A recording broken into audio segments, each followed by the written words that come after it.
আসিফের যে পর্যন্ত পদত্যাগ না করবে আমরা রাজপথ ছাড়বো না। আমাদের আন্দোলন চলমান হবে, কঠোর থেকে কঠোর আন্দোলন হবে। আমাদের আন্দোলন চলমান থাকবে আসিফ পদত্যাগ না করা পর্যন্ত। যেতে চান আমরা যারা আন্দোলন করছেন তাদের সঙ্গে একটু কথা বলতে চাই। হাইকোর্ট তো রায় দিয়েছে যে ইঞ্জিনিয়ার ইশরাক হোসেনকে মেয়র হিসেবে শপথ করাতে আর কোনো বাধা নেই। আপনাদের আর কি চাওয়া আছে? আজকে আদালত বলেছে, কিন্তু এটা কার্যকলাপ তো করতে হবে। আমরা আজকে বা কালকের মধ্যে ইঞ্জিনিয়ার ইশরাক হোসেনের শপথ গ্রহণ চাই। আপনাদের আন্দোলন চলমান থাকবে? আমাদের আন্দোলন চলমান থাকবে আসিফ পদত্যাগ না করা পর্যন্ত।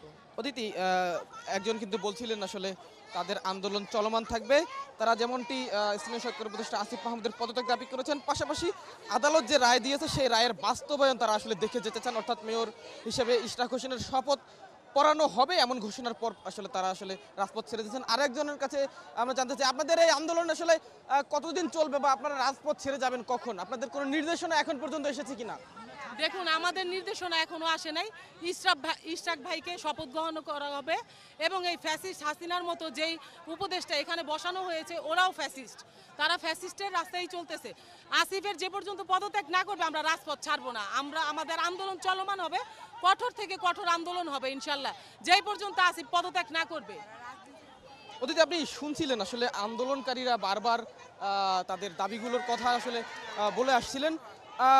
হাইকোর্টে আসলে ইঞ্জিনিয়ার ইশরাক হোসেনের যে রায় দেওয়া হয়েছিল, ঢাকা দক্ষিণ সিটি কর্পোরেশনের মেয়র হিসেবে ইঞ্জিনিয়ার ইশরাক হোসেনকে ঘোষণা করা হয়েছিল, সেই আদালতের রায়ে পক্ষে রিট করেছিলেন একজন আইনজীবী, সেটির শুনানি আজকে হয়েছে।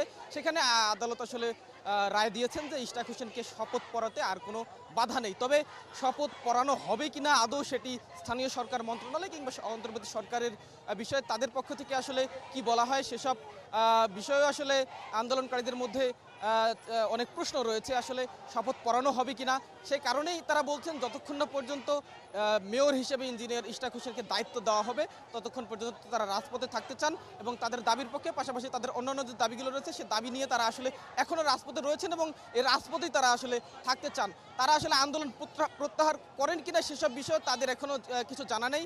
তারা নেতাকর্মীদের নির্দেশনার অপেক্ষায় রয়েছেন, কি নির্দেশনা আসে, রাজপথে তারা থাকেন কিনা, আন্দোলন চালিয়ে যান কিনা, কিংবা পরবর্তীতে আর কোনো কর্মসূচি থাকে কিনা, সেগুলো নিয়ে হয়তো পরবর্তীতে আপনার সাথে আবারও যুক্ত